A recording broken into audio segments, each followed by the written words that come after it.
بعض الملاحظات. من حيث الشكل، ظهر تبون في غرفة صغيرة ذات نافذة مغطاة بستائر. كان أمامه كاميرا، على ما يبدو أنها كانت كاميرا واحدة لأن ما كانش فيه تغيير من الزوايا. كانت أمامه كاميرا. أنا حاولت نشوف وناخذ بعض النقاط، وأيضا قريت مقال هنا أو هناك على الموضوع هذا بالذات، على الشكل يعني، فحاولت نجمع هذه النقاط.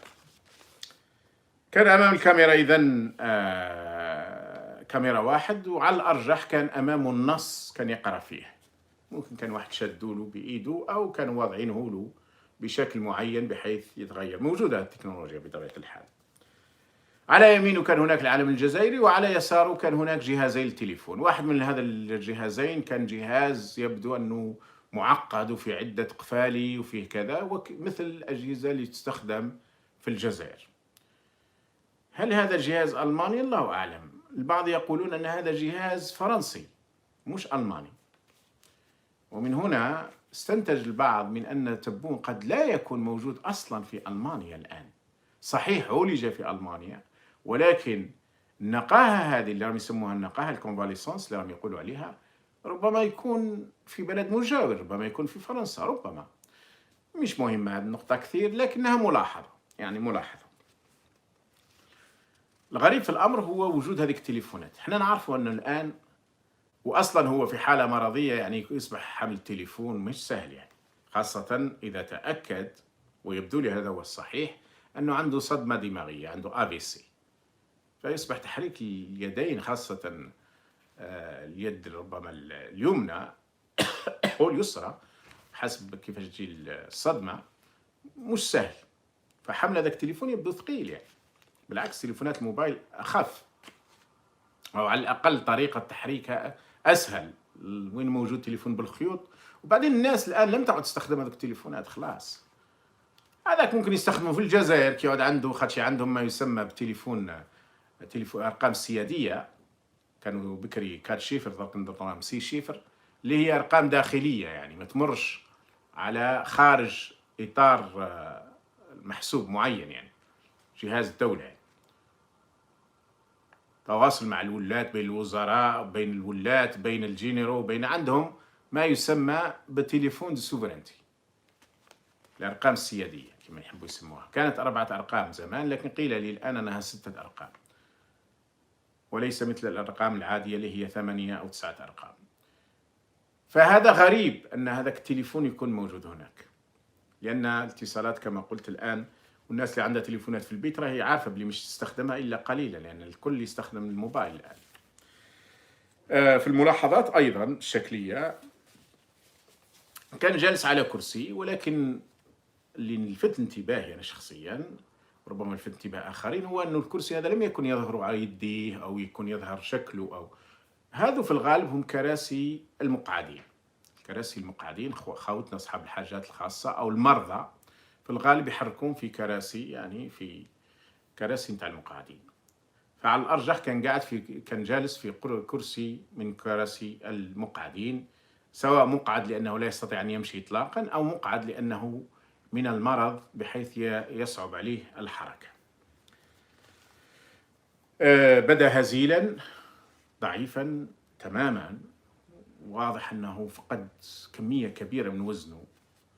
مش عارف، ربما تصل إلى ثلث الوزن أو ربع الوزن يكون فقده، لأنه هو كان يبدو أنه ضخم الجثة، يعني عنده زيادة في الوزن واضح، overweight كما يقال.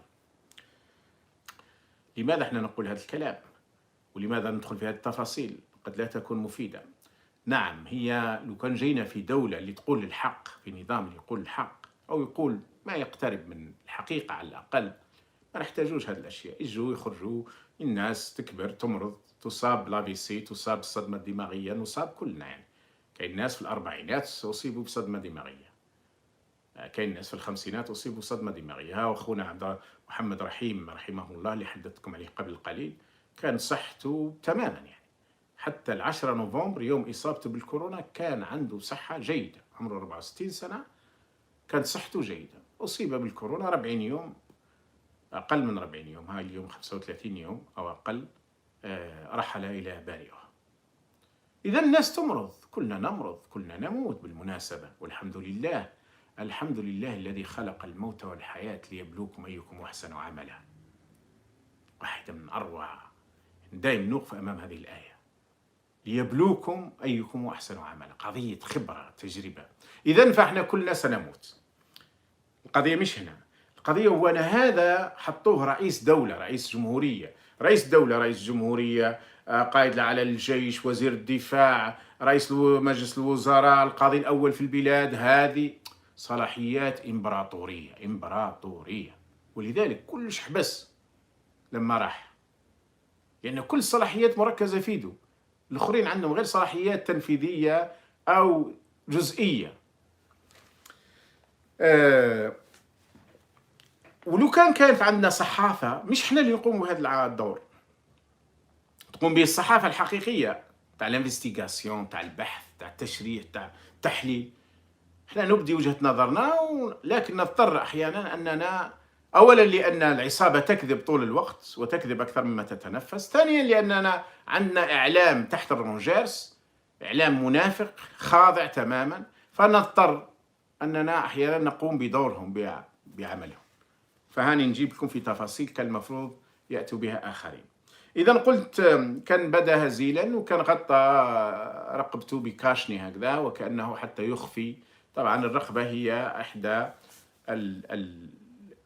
الأماكن في الجسد اللي يظهر منها لما واحد يفقد وزنه، أو تظهر في الرقبة تكون واضحة الأمور، خاصة الإنسان لما يكبر ويفقد كمية من وزنه.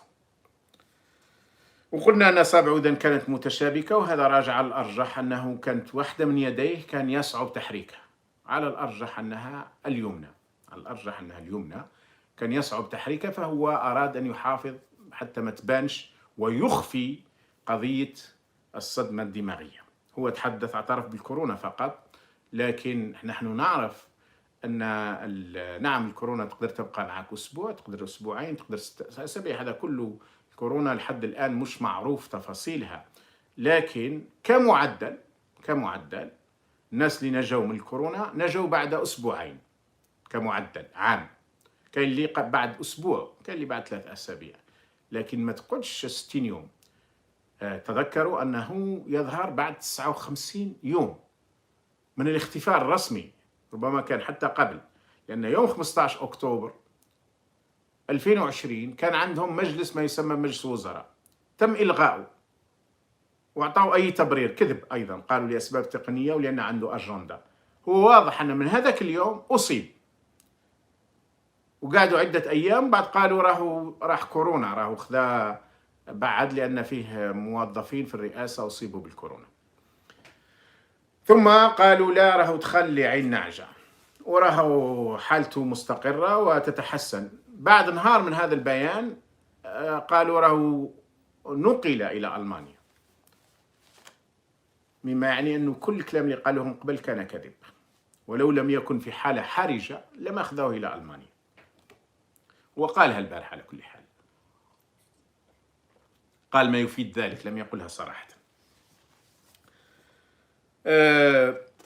إذن كانت هذه بعض النقاط الشكلية عموما. بين النقاط الشكلية هو أنه صوته كان واضحا عموما، لكن كان فيه إسوفلمون، كان فيه يعني كما تشوفوني أنا مرات نكون إسوفلي، مرات تكون عندي ضيق في التنفس نتيجة الإجهاد، أنا راجع من الإجهاد أساسا. يعني